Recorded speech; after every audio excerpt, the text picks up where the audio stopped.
Oh, haleluya. Bwana Yesu asifiwe. Wakati mwingine sasa tunakuja na somo linalosema mizeituni miwili. Tunaangalia habari za mizeituni miwili.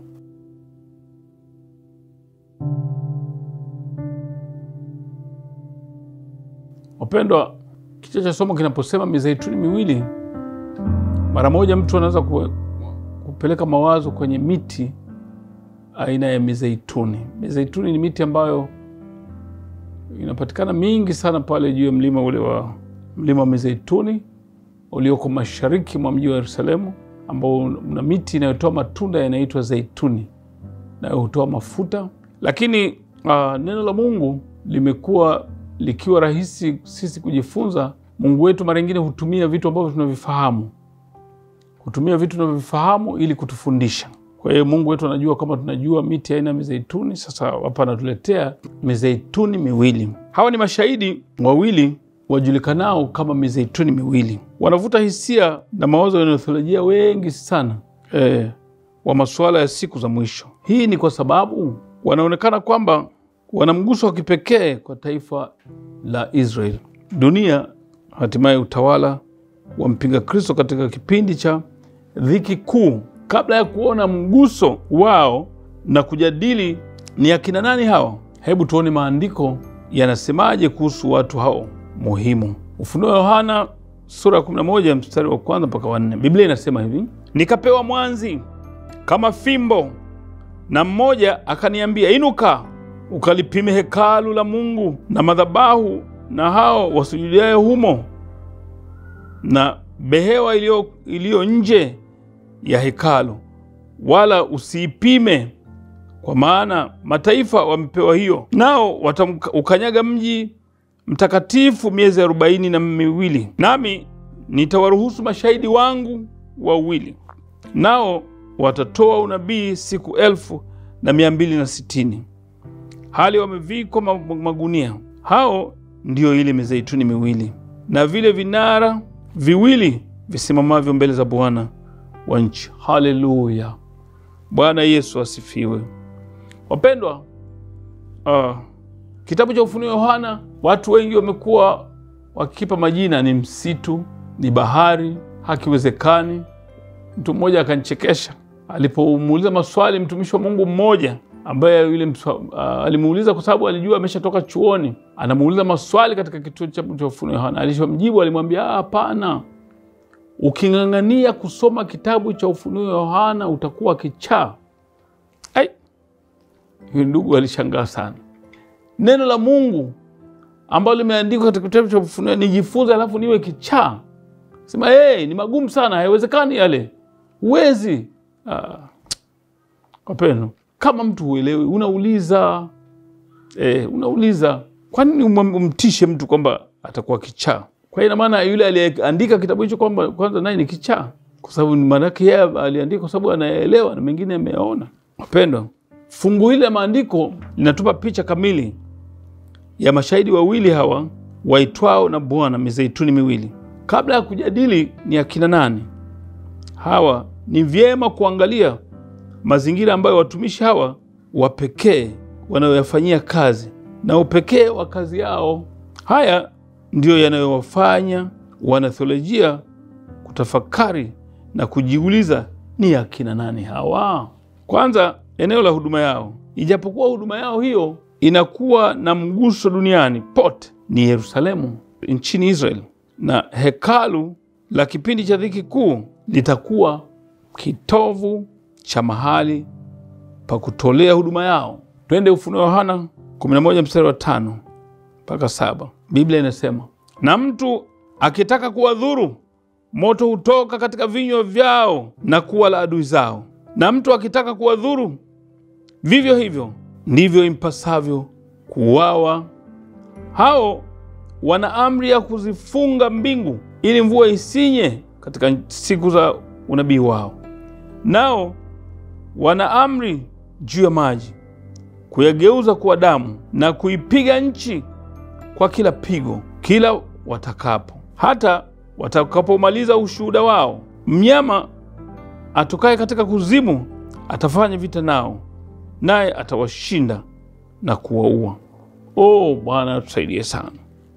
Wapendwa, tunaona hawa mashahidi wawili watakuwa ni watendaji wa kazi ya Mungu wa ajabu sana. Kwanza, mamlaka watakayokuwa nayo, wakichokozwa tu basi, wakiamua basi upanga utoka katika vinywa vyao na kuwateketeza wale wote wanaotaka kuwasumbua. Wakiamua, moto utoka ndani ya vinywa vyao na kuwaangamiza watu wale wanaowapinga. Biblia inasema watakuwa si wa kawaida. Na kumbuka, imetajwa habari za miezi 42, imetajwa siku 1260. Wapendwa, wakati wote katika unabii ukisikia miezi 42 ujue ni miaka 3.5. Ukisikia siku 1260 ujue ni miaka 3.5.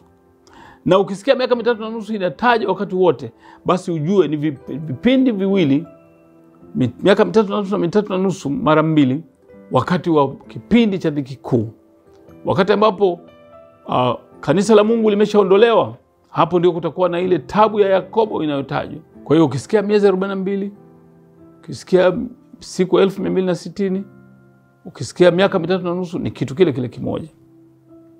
Lakini kumbe hawa watafanya kazi katika kipindi cha miaka 3.5 ya pili katika kipindi cha dhiki kuu, na amri yao itakuwa kali sana.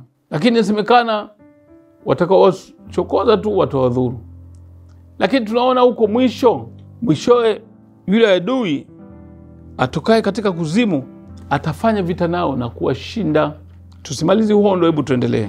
Pili, mashahidi hawa wanatakiwa kufanya huduma yao kwa kipindi cha miezi 42, yaani miaka 3.5 ya dhiki. Hii ndiyo miaka 3.5 ya pili ya kipindi cha dhiki kuu. Kama nilivyosema, ni kipindi ambacho mtu wa kawaida hataweza kusimama siku zote kipindi hicho na kuhubiri, kwani atauawa mapema kabla kipindi hicho hakijaisha. Bwana Yesu atusaidie sana.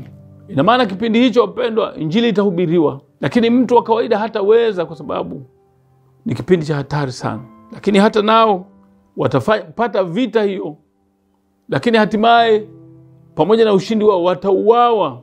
Tutaona huko mbele, kwa sababu huko mbele tutaona jinsi ambavyo watakapouawa, mizoga yao itakaa juu ya dunia kwa siku 3.5. Watu watapongezana huko na huko kwamba wamefanikiwa kuwaua, lakini hatimaye watainuka wazima, na watakapoinuka basi watanyakuliwa kwenda juu. Ndugu zangu, ni kipindi ambacho mtu wa kawaida hatahubiri, hataweza kusimama siku zote. Kipindi hicho mtu atakayesimama kuhubiri atauawa kabla ya kipindi hicho, lakini wale wao wataendelea mpaka mwisho wa kipindi chao.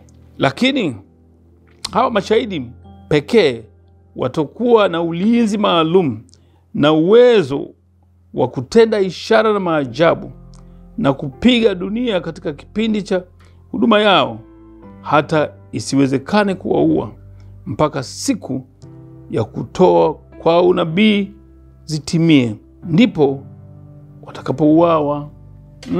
Ina maana vita watapigwa vita kupingwa na hivi, lakini huduma yao itaendelea mpaka muda aliopanga Mungu utakapofika, ndipo watamaliza kwa kushindwa na yule adui. Ufunuo Yohana 11:8, na mizoga yao itakuwa katika njia ya mji ule mkuu uitwao kwa jinsi ya roho Sodoma na Misri. Tena hapo Bwana wao aliposulubiwa, na watu wa hao jamaa na kabila na lugha na taifa waitazama mizoga yao siku 3.5, wala hawaiachi mizoga yao kuweka kaburini. Nao wakao juu ya nchi wafurahia juu yao na kushangiliwa, nao watapelekana zawadi wao kwa wao, kwa kuwa manabii hao wawili waliowatesa wao wakao juu ya nchi. Na baada ya siku hizo 3.5, roho ya uhai itokayo kwa Mungu itawaingia, wakasimama juu ya miguu yao, na hofu kuu itawaangukia watu waliozitazama. Haleluya! Ndugu yangu, sikiliza, hao mizeituni miwili watahubiri injili kipindi kile. Watakapokuwa wamehubiri injili, lakini muda wao utakapofika wataangamizwa. Watakapoangamizwa, mizoga yao itakaa siku 3.5, lakini hawatafanya haraka kuizika. Siku 3.5 zitakazokamilika, tena siku 3.5 sio za kinabii, yani siku 3.5 literally hizo siku 3.5 wakiwa duniani, hatimaye watatiwa pumzi. Bwana, haleluya.